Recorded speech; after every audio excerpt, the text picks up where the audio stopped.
오늘은 어떻게 살아야 하는가 첫 번째 질문입니다. 그리고 이번 주 수요 예배 때 두 번째로 어떻게 살아야 되는가를 보겠습니다. 디모데후서 3장 한번 잠깐 보시기 바랍니다. 디모데후서 3장. 우리는 어떤 시대에 살고 있습니까? 3장 1절에 말세에 고통하는 때입니다. 지금 현재 우리는 이 고통의 때를 통과하고 있습니다. 2절에 보면 사람들이 서로 사랑하지 않아요. 하나님의 계명은 뭐죠? 하나님을 사랑하라. 그리고 이웃을 사랑하라. 그런데 이 말세의 이 고통의 때에는 사람들이 자기를 사랑합니다. 그리고 돈을 사랑합니다. 하나님을 사랑하지를 않아요. 하나님이 자기 자리에 없어요. 돈밖에 없어요. 그래서 돈이라면 무조건 가버립니다. 돈만 나온다면은 예배도 던져버리고 말씀도 던져버리고 자기가 사랑하는 사람도 던져버리고 심지어는 자기 자식도 부모도 던져버리고 돈을 따라가는 시대에 살고 있습니다. 그리고 자기가 왕입니다. 자랑하고 교만합니다. 그러니까 다른 사람이 눈에 안 나타나요. 진리가 이것입니다 라고 말을 해도 듣지 않아요. 그래서 그것을 비방해버리고 부모 말을 거역하고 그러다 보니 감사가 없죠. 왜냐하면 하나님으로부터 받았다는 것이 신앙 고백이 되어야 감사가 나오는데 내가 열심히 돈을 벌었으니까 내가 감사할 게 뭐 있어요? 내가 나한테 자랑하는 것밖에 없죠. 그러니까 이게 계속 연속입니다. 그것을 하나님이 뭐라고 하시냐면 거룩하지 아니하다. 이렇게 한 줄로 딱 씁니다. 하나님께서 이 구약의 백성들에게 거룩하라. 이는 내가 너희의 하나님이 거룩하기 때문이라. 그 말씀입니다. 이 거룩은 다르다, 구별된다라는 뜻이라고 제가 간단하게 설명을 드렸었습니다. 하나님은 세상과 다릅니다. 하나님은 또 세상과 구별됩니다. 마찬가지 우리도 세상 가운데 살지만 세상과 다른 존재요. 세상과 구별된 존재입니다. 그래서 그리스도인입니다. 그런데 이 마지막 때 왜 고통을 당하죠? 2절입니다. 그대로입니다. 하나님을 사랑하지 않고 자기를 사랑하고 돈을 사랑하고 진리를 멀리하고 비방하고 그리고 거룩의 길을 걸어가지 않기 때문에 그렇습니다. 그것이 3절, 4절, 5절로 계속 나갑니다. 성도 여러분, 이 말세의 고통 가운데 우리는 어떻게 살아야 합니까? 또 이게 창세기 3장 한번 보십시오. 우리 잘 아는 내용입니다. 우리는 일을 안 하면 죽어요. 창세기 3장 17절 보십시오. 땅은 너로 말미암아 저주를 받고 너는 내 평생에 수고하여야 그 소산을 먹으리라.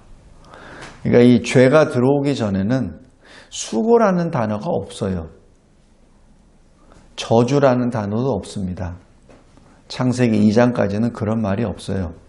근데 창세기 3장에 죄가 들어옴으로 생겨난 말이 저주, 수고입니다. 창세기 2장까지는 수고하지 않아도 그냥 동산에 있는 것이 먹을 것입니다. 그러니까 굳이 내 이 생계를 위해서 수고할 필요가 없다는 얘기입니다. 왜? 복된 동산이기 때문에. 그런데 이 죄가 들어오고 나니까 이 땅이 저주를 받아버리니까 없는 거예요. 생산을 못해요. 그러니까 18절 보십시오. 가시덤불과 엉겅퀴가 나오죠. 그러니까 선한 열매들이 나와야 될 그 땅에 가시덤불과 엉겅퀴가 있으니 먹을 게 없죠. 그러니까 수고해야 되죠. 그러니까 19절입니다. 내가 흙으로 돌아갈 때까지 얼굴에 땀을 흘려야 먹을 것을 먹으리니 라고 기록합니다. 창세기 1장과 2장에 땀이란 단어도 없어요. 땀이란 단어가 없습니다. 2장에 그 많은 짐승들 앞에 아담이 하나님의 뜻에 따라 이름을 다 붙여주었을 때 손수건으로 이마에 땀을 닦았다는 기록도 없습니다. 그냥 그 기쁨의 역사고 능력의 역사죠. 수고라는 단어도 없고 땀을 흘리는 것도 없었습니다. 그거를 통해서 짐승들한테 뭐 공개를 받았다, 뭐 독수리가 입에다가 고기를 물어서 갖다 줬다, 까마귀가, 그런 얘기도 없습니다. 왜? 먹을 것이 풍요하니까. 다시 돌아갑니다. 우리는 땀을 흘려야만 사는 이 시대에 살고 있습니다. 그러면 우리는 어떻게 살아야 합니까? 또 오늘 요한복음 4장 말씀을 보면은 사마리아 여인이 나오죠. 이 사마리아 여인은 구체적인 그의 삶은 잘 알 수 없으나, 그러나 이 여인이 6절에 보면 때가 6시쯤 되었더라. 이 당시 6시라고 하는 것은 6시를 더 더하면 됩니다. 그러면 현재 우리 시간하고 같아요. 그러니까 정오예요. 이 정오에 한 여인이 물을 기르러 왔습니다.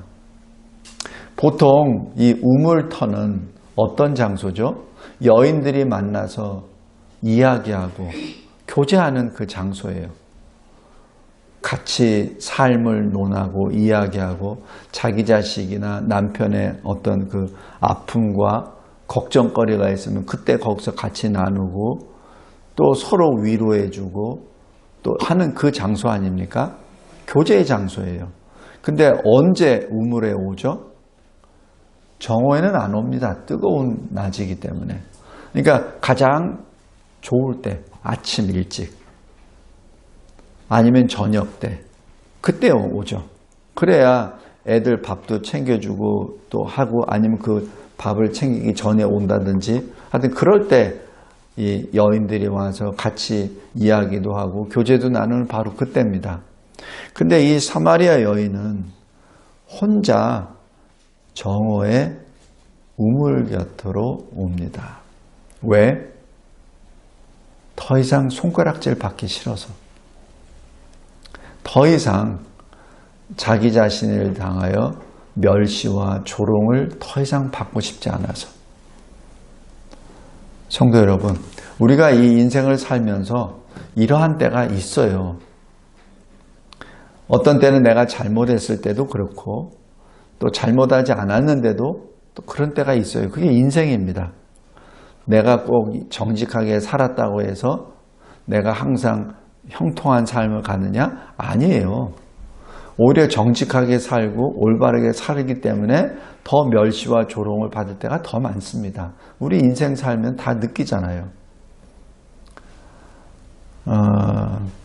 그럴 때 우리는 어떻게 살아야 합니까? 오늘 주제입니다. 이러한 때 우리가 땀을 흘려야만 살아야 되고 또 우리가 이 고통 가운데 살 때 어떻게 살아야 됩니까? 첫 번째, 사마리아 여인은 어떻게 살죠? 피합니다. 이것이 어찌 보면 인간의 아주 공통적인 모습입니다. 피해버립니다. 더 이상 보고 싶지 않은 거예요. 그러니까 그 자리에 있지 않는 겁니다. 그 자리에 있지 않아요. 그때 주님이 오십니다. 성도 여러분, 이것이 주님의 사랑과 은혜와 긍휼입니다. 주님이 어떻게 오시냐고요? 여기 4장 3절 4절 보십시오. 유대를 떠나사 다시 갈릴리로 가실새. 유대는 남쪽에 있고 갈릴리는 북쪽에 있습니다. 이 갈릴리 쪽에 나사렛이 있어요. 그러니까 예수님이 이 남쪽 예루살렘, 이 유다 지역에서 갈릴리 쪽 북쪽으로 가시기도 하고 북쪽에서 내려오시기도 합니다. 그러면서 이 사역을 하세요. 그런데 그 가운데 사마리아가 있습니다. 근데 이 사마리아는 예전부터 사마리아를 통과하지 않습니다. 왜? 그 사마리아 땅에는 영적으로 육적으로 혼합된 자들이 있기 때문에 더 이상 상종을 해서는 안 된다라고 유대인들이 일종의 그렇게 평가한 장소입니다. 그러니까 사마리아는 가지 않아요. 가더라도 돌아서 가지. 그런데 유독 이 요한복음 4장 4절에서는 주님이 말씀하세요. 사마리아를 통과하여야 하겠는지라. 제자들의 뜻이 아닙니다. 제자들은 예수님을 따라가는 자들이죠. 이것을 사마리아를 통과하여야 하겠다는 얘기는 특별한 역사입니다. 여태까지 예수님이 그렇게 가지 않았다는 것을 의미합니다. 근데 이번에는 내가 사마리아를 들어가야 되겠다라고 주님이 지금 말씀하신 거예요. 그러니까 지금까지 갔었던 코스가 아니라 이제는 사마리아를 통과해서 가겠다고 주님이 말씀하신 것이죠. 성도 여러분, 사마리아 여인은 세상을 피하고 삽니다. 더 이상 자기의 이름이 그렇게 다른 사람 입에 오르내리는 것을 싫어해서 듣기도 싫어서 아예 정오에 왔습니다. 그런데 그 주님이 직접 오십니다. 이것이 주님의 역사입니다. 주님은 우리에게 먼저 오세요. 우리가 잘 생각해 보세요. 우리가 먼저 주님을 찾았는지. 아닙니다.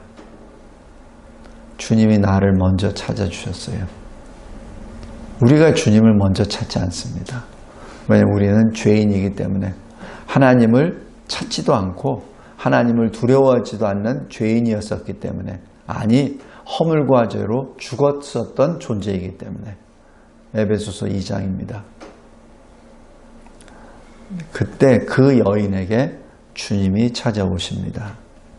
그리고 주님이 아주 상세하게 하나씩 하나씩 이 여인의 마음을 열어주십니다. 왜냐하면 여인의 마음은 완전히 닫혔거든요. 피해의식으로 닫혔고, 그리고 자기가 살고 있었던 여러 가지 환경 가운데 그 고통 가운데 너무 아프니까 덮어버린 거죠. 본능적입니다. 이 심리적으로 여러 가지, 왜 자기가 살기 위해서 방어 기제를 한다 그러죠. 어떤 방어 기제는 기억 상실로도 나옵니다. 기억을 못해요.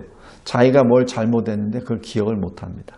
어떤 방어 기제는 자기가 했는데 그것을 의도적으로 무시해버립니다. 그리고 어떤 방어 기제는 오히려 거꾸로 막 화를 내버립니다. 아예 말도 못 끝내게. 하여튼 여러 가지 방어 기제가 나타나는데, 여기 사마리아 여인은 바로 그러한 아픔 때문에 자기 상처를 덮기 위해서 이렇게 여러 겹을 덮었어요. 근데 이 사마리아 여인은 무엇으로 덮냐면 신학으로 덮습니다. 참 아이러니합니다. 신학으로 덮어요. 그러니까 여기 어떻게 신학적으로 덮냐면 예수님이 이렇게 말씀합니다. 물을 좀 달라. 7절에. 사실 물 달라고 할 필요도 없어요. 그냥 거기 떠서 먹으면 되니까. 근데 굳이 예수님이 물을 좀 달라. 근데 물 달라 명령하는 것이 아니라 좀 달라. 그렇게 간청하죠. 그러자 9절에 사마리아 여인이 말합니다. 이 신학적으로 접근합니다. 당신은 유대인인데 어찌하여 사마리아 여인인 나에게 물을 달라고 합니까? 신학적으로 사마리아인은 유대인들이 이방인처럼 짐승처럼 보는 사람들인데 어떻게 당신이, 특히 당신이 남자가 돼가지고 사마리아 사람이 아닌 여자에게, 나에게 부정한 자라고 당신들이 취급하는 나에게 이렇게 합니까? 라고 말합니다. 이게 이 여인이 신학적으로 상대가 유대인 남자이기 때문에 신학적으로 딱 들어가죠. 다시 얘기해서 유대인 당신들은 잘못된 사람들이야. 우리가 뭘 잘못했다고 당신들이 우리를 이렇게 차별하는 거야 하는 그것이 저변에 쫙 깔려 있는 겁니다. 근데 말은 굉장히 좀 품이 있는 표현을 한 것이죠. 그러자 예수님이 그 마음의 한꺼풀을 벗겨주십니다. 그것이 10절입니다. 당신이 만일 하나님의 선물과 또 당신에게 물 좀 달라 한 이가 누구인 줄 알았더라면 당신이 그에게 간청했을 거리라. 여기서 하나님의 선물이 뭐죠? 믿음이죠. 복음이죠. 다음에 당신에게 물 좀 달라 한 이가 누굽니까? 구세주입니다. 구원의 주님이십니다. 당신이 그 믿음을 받고 그리고 그 구주를 알았더라면 당신이 그 구주에게 간청했을 거라. 오히려 내가 당신에게 물 좀 달라고 간청했는데 그게 아니라 당신이 나를 정확히 알았다면 당신이 나에게 간구했을 거야 라고 말합니다. 왜냐하면 바로 구주께서 당신에게 생수를 줄 수 있기 때문에 라고 기록합니다. 이것이 그 여인의 이 마음, 닫혀진 마음을 한꺼풀 열어주는 생명의 말씀입니다. 그러자 여자가 11절에 뭐라고 얘기하죠? 당신은, 근데 여기 처음에는 9절에 당신은 유대인인데 라고 얘기했다가 11절에 주여라고 부릅니다. 이게 예수님이 하신 말씀이 뭔가 좀 충격이 온 거예요. 하나님의 선물? 그리고 내가 누구인 줄 아느냐라는 그 말, 생수 이런 말을 딱 듣고 그 마음에 굳게 닫힌 그 마음의 한 문이 지금 열린 겁니다. 열려서 주여라고 고백합니다. 당신에게는 그릇도 없는데 이 우물은 깊은데 어떻게 그 생수를 나에게 줄 수 있단 말입니까? 지금 주님은 그 생수를 영적인 언어로 얘기하는 것이죠. 그런데 이 여인은 아직까지 그 닫힌 마음 때문에 영적인 것으로 받아들이지 못하고 지금 우물물에 물로 생각하고 있는 것이죠. 이것이 지금 이 주님과 여인의 이 갭이 굉장히 깊다는 것을 여기 말합니다. 그러면서 12절에 신학적으로 또 얘기해요. 우리 조상 야곱이 이 우물을 우리에게 주었습니다. 그런데 당신이 야곱보다 더 위대합니까? 이렇게 말하죠. 지금 주님이 그렇게 자기 자신을 계시하시고 나니까 그것을 용납을 못하는 거예요. 그러니까 신학적으로 또 합니다. 성도 여러분, 우리가 하나님의 말씀을 받고 소위 그리스도인이라고 하면은 어떤 신학적인 어떤 그 장착이 되어 있어요. 누가 뭐라고 하면은 그 성경에 이렇게 안 돼 있는데 또 신학적으로 이게 아닌데 이렇게 말을 합니다. 특별히 믿는 자들, 특별히 신앙생활을 많이 한 사람들은 그렇게 접근하죠. 지금 똑같아요. 이 여자도 그렇게 말합니다. 그러나 13절에 예수님이 다시 말씀하십니다. 물을 마시는 자, 이 우물물을 마시는 자는 다시 목마르지. 그래서 당신도 정오에 이 물을 길로 왔지. 그런데 14절 내가 주는 물은 그렇지 않아. 이 세상의 물과 달라. 영원히 목마르지 아니할 거야. 내가 주는 물에는 영생이 있거든. 이렇게 말합니다. 이 폭탄 같은 이 말씀, 이 엄청난 이 말씀을 통해서 여자가 갑자기 또 마음의 문이 하나가 더 열립니다. 주여, 그런 물을 내게 주소서. 나도 목마르지 않게 하소서. 다시는 여기 물을 기르러 오지도 않게 하소서. 지금 여기 이 여인은 이 물을 기르러 오지 않으면 죽잖아요.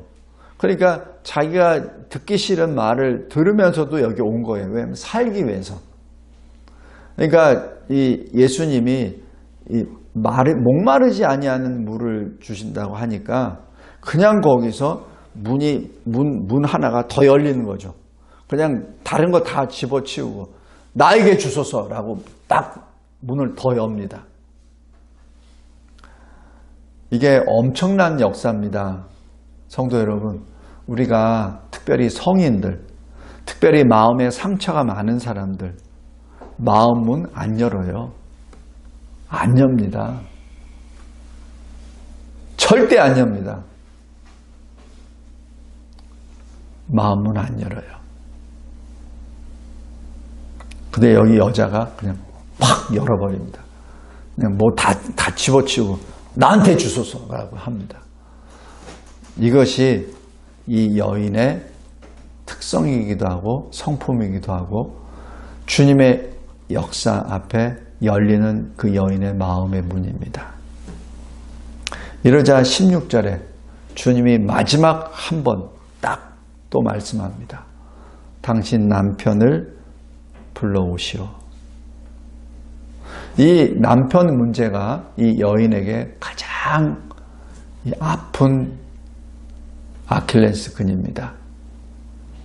이 남편이 많이 있다는 그 사실 때문에 지금 여러 남자를 통과해서 지금 이 여인이 인생 여정을 달려왔다는 그 사실 하나가 손가락질 받는 원인이었거든요. 몇 명이나? 5명이나. 지금 6번째. 그러니까 당시의 사람들이 손가락질 계속 하는 거죠. 이때 여자가 더 이상 이 말을 못합니다. 그래서 17절에 나는 남편이 없나이다. 이것도 마지막, 문은 마지막 하나까지는 열어놓지 않아요. 조금 열어놓습니다. 왜냐하면 너무 수치스럽기 때문에. 예수님이 그 문을 열어주세요.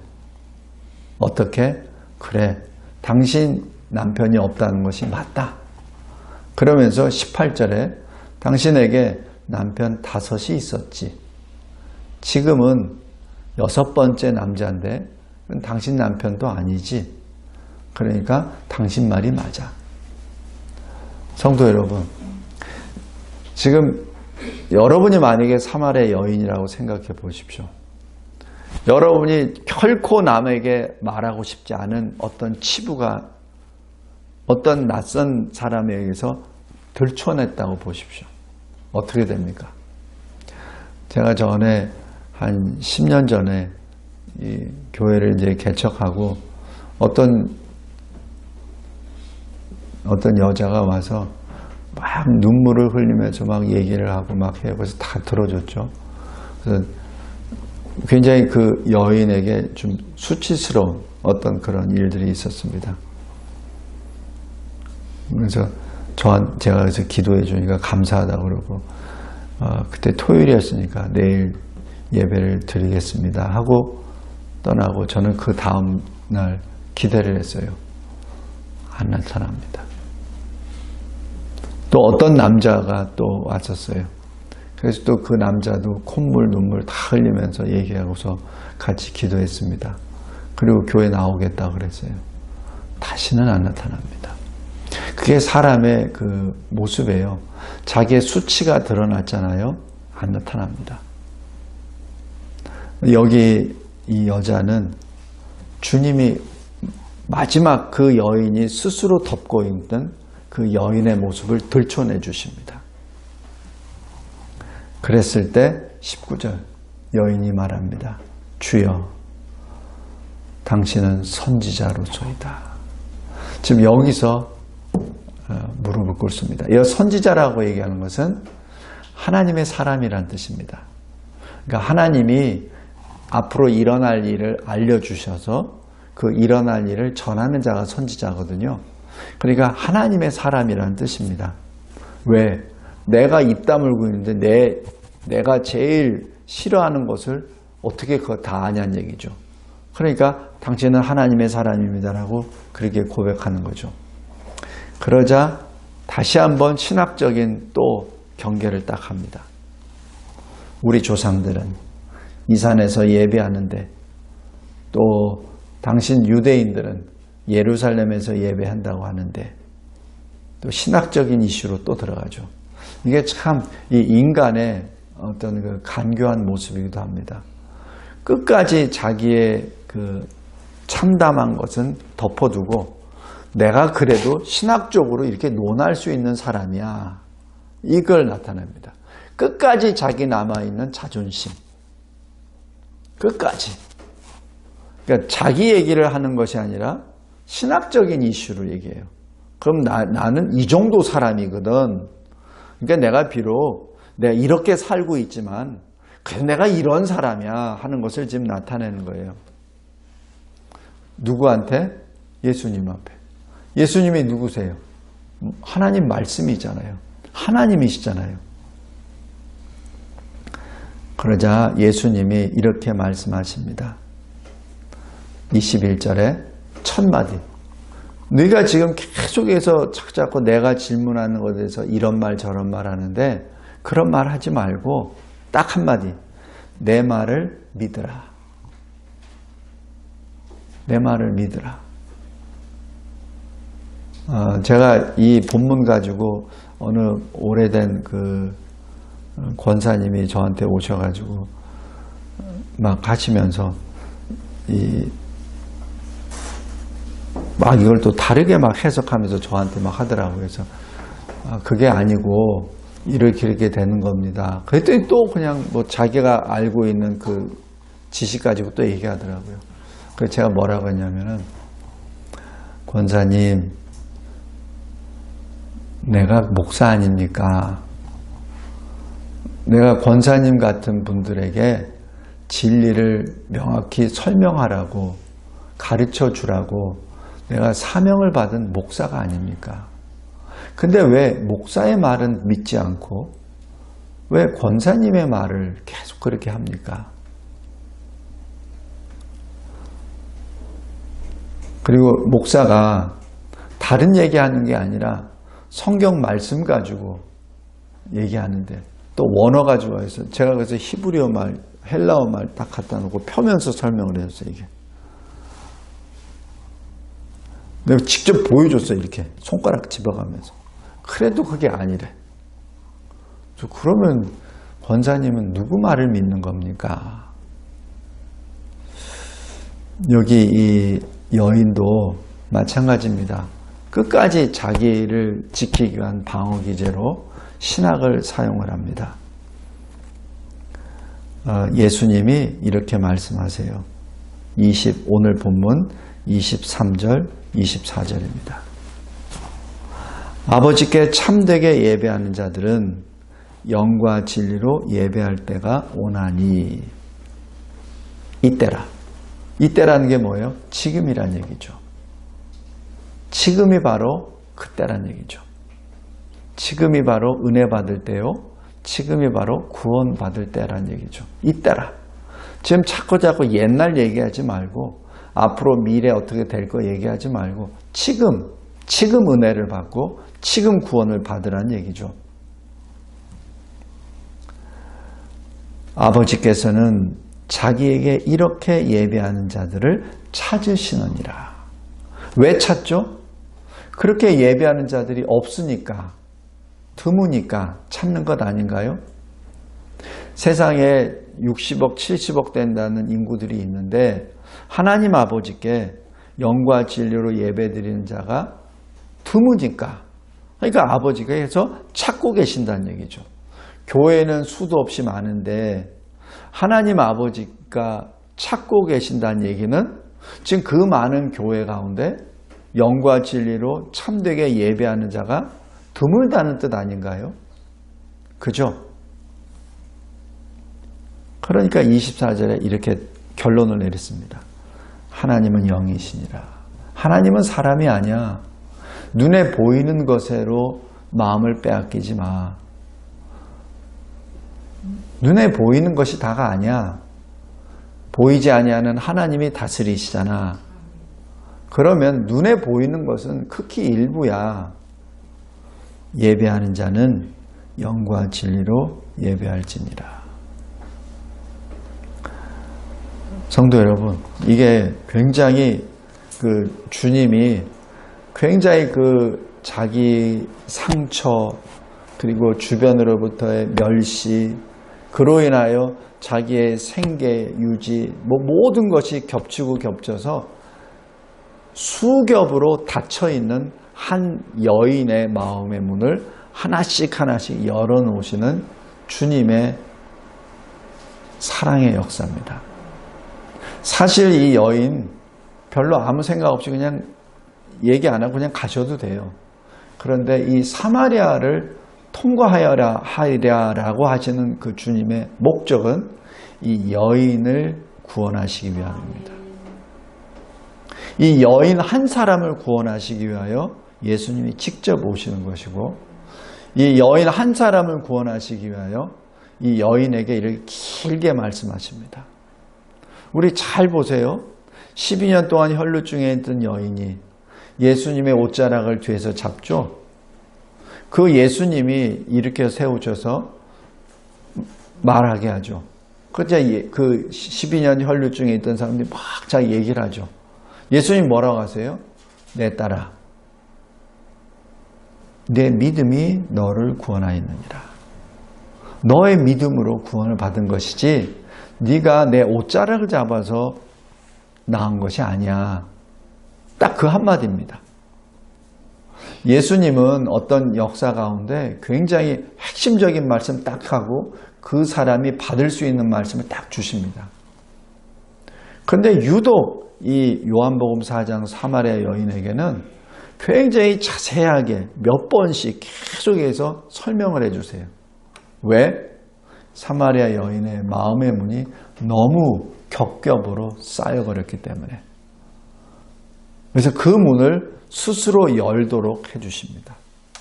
이것이 주님의 사랑입니다. 성도 여러분, 우리 창세기 3장, 4장 잘 보세요. 창세기 1장, 2장에 하나님의 창조 역사가 나타나고 창세기 3장에 죄가 들어오고, 그런데 4장에서 어떤 일이 나타나죠? 가인과 아벨이 하나님께 예배드린 장면이 나옵니다. 그 예배드리는 것은 누구한테 배웠을까요? 아버지 아담이. 아담은 하나님을 직접 만난 사람 아닙니까? 하나님 앞에 범죄해서 추방당한 그 장본인이에요. 근데 그 아담이 하나님께 예배드리는 것을 계속 해왔기 때문에 첫 아들 가인과 둘째 아들 아벨도 똑같이 받았죠. 그래서 가인과 아벨이 이제 장년이 돼서 이제는 너희들 스스로 너희들이 일한 것을 가지고 하나님께 예배드려라. 지금까지는 나 아담이 아버지가 내가 일을 해서 만들어 놓은 그 소산 가지고 너희들을 같이 예배를 드렸는데, 이제는 너희들이 이제는 장년이 되었고, 그래서 너희들도 각 기업이 있으니까 그 기업을 통해서 받은 것을 가지고 하나님께 예배드리라는 얘기죠. 그건 얼마나 즐거운 일입니까? 그런데 즐거운 일에 살인사건이 나타나죠. 그래서 한날에 아담은 두 아들을 잃어버립니다. 얼마나 슬픈 일입니까? 비통한 일이죠. 우리 창세기 4장 한번 보십시오.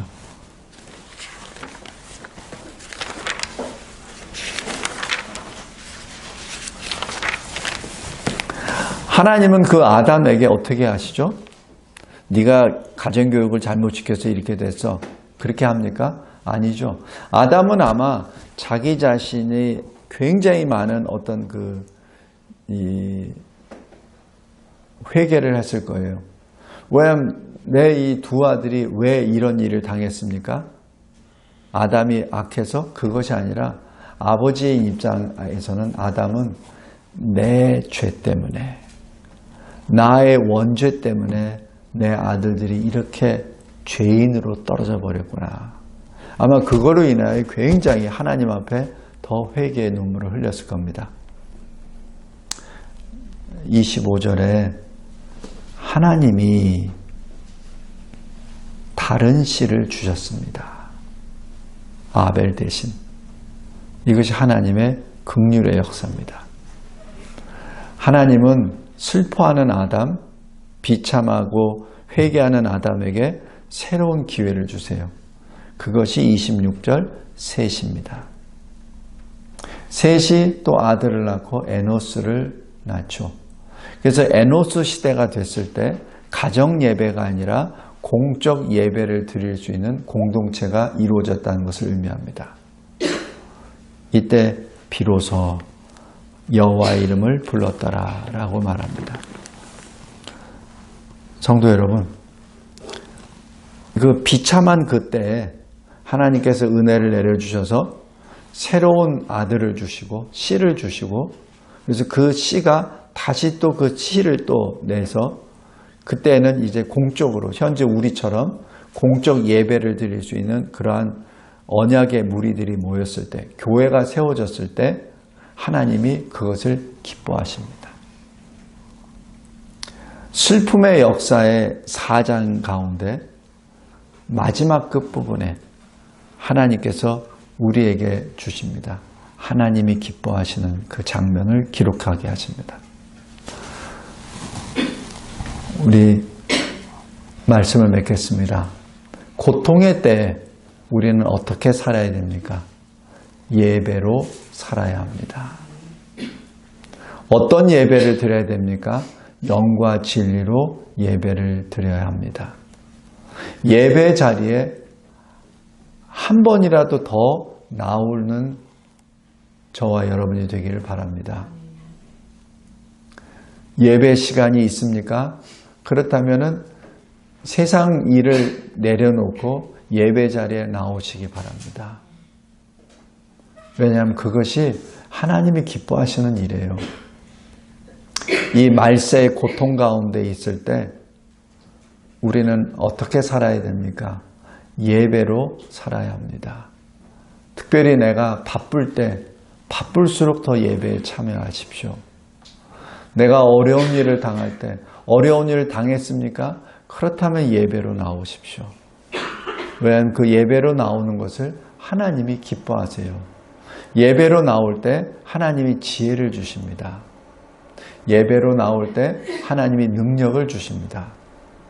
제가 전에 언뜻 제 말씀 드렸잖아요. 저는 선교 한 적도 없었고 목회 경험도 없었습니다. 그런데 매일마다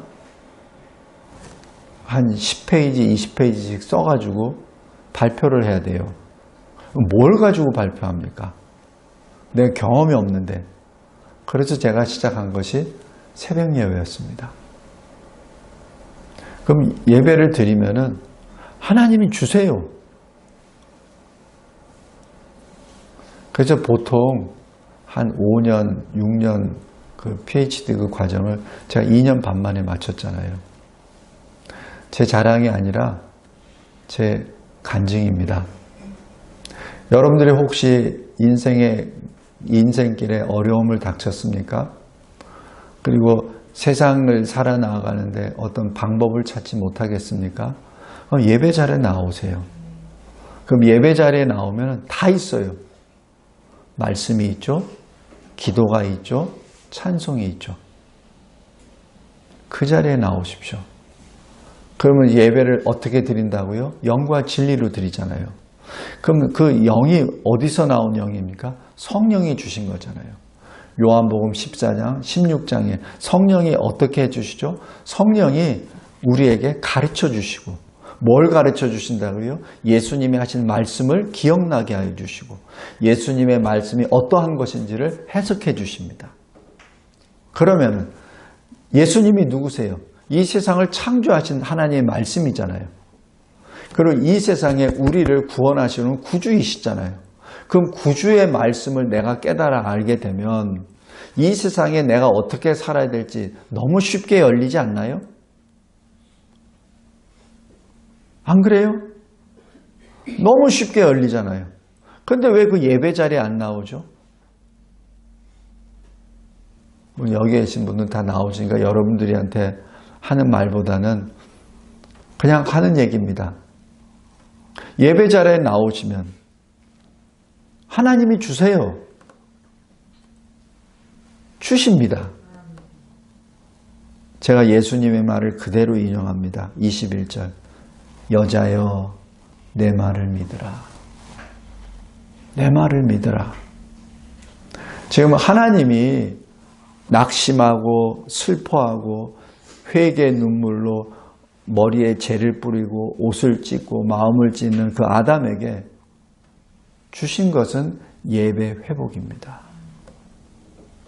그랬을 때 그것을 기록하게 하시잖아요. 아무거나 기록하나요?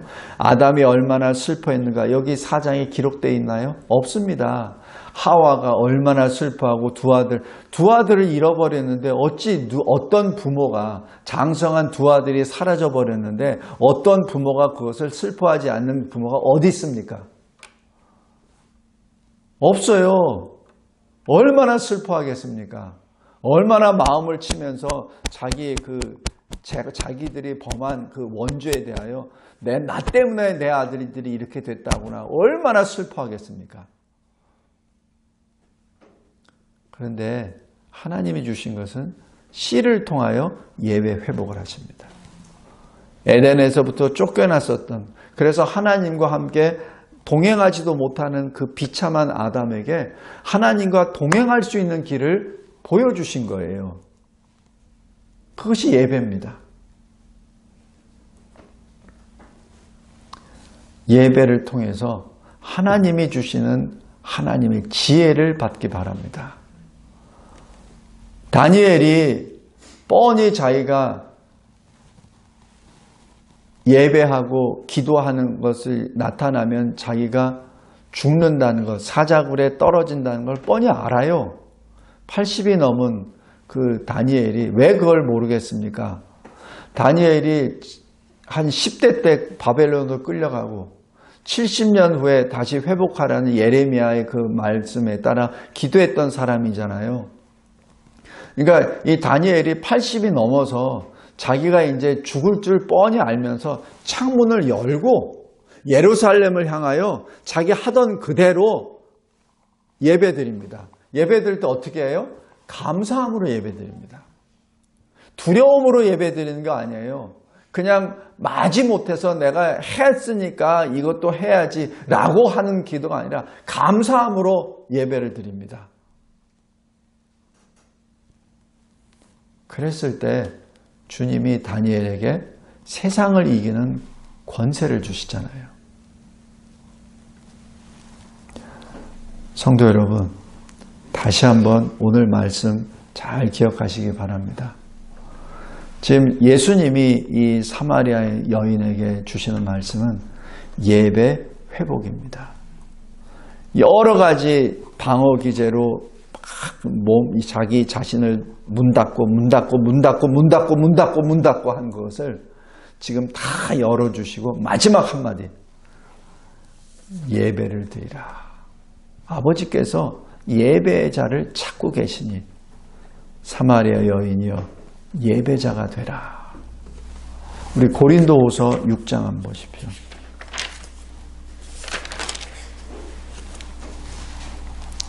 고린도서 6장 1절 2절입니다.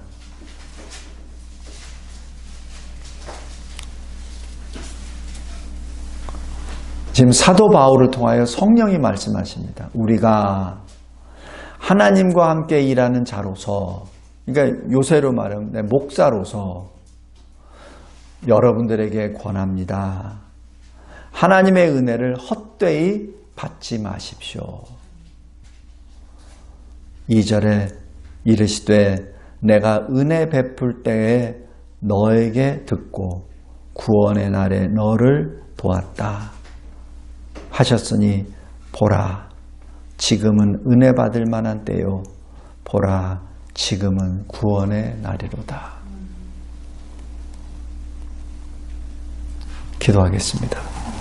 하나님 감사하고 감사합니다. 예배가 얼마나 소중한 것이고 존귀한 것이고 하나님을 기쁘시게 하는 것이라는 것을 다시 한번 알려주심에 진심으로 감사합니다. 하나님과 동행하였던 에녹이 하나님을 기쁘시게 하는 자라는 증거를 받았다라는 히브리서 11장의 그 말씀은 바로 하나님께 예배 드리는 자가 아니었는가. 예배 드리다 죽음을 보지 아니하고 들림을 받은 것이 아닌가 다시 한번 묵상합니다. 자기의 인생 여러 가운데 쓰디쓴 잔, 고통과 멸시와 그리고 좌절의 늪에 빠져 있었던 바로 그 사마리아 여인에게 주님께서 주신 마지막 한마디 말씀은 예배를 회복하라. 예배자가 되라 라는 그 말씀입니다. 주님, 이 고통의 시대, 이 말세 고통의 이때 어떻게 살아야 됩니까? 예배자로 살게 하옵소서. 하늘에 계신 우리 아버지께서 찾고 계시는 영과 진리 그 말씀으로 예배하는 예배자가 되게 하옵소서. 예수 그리스도의 이름으로 기도드리옵나이다. 아멘.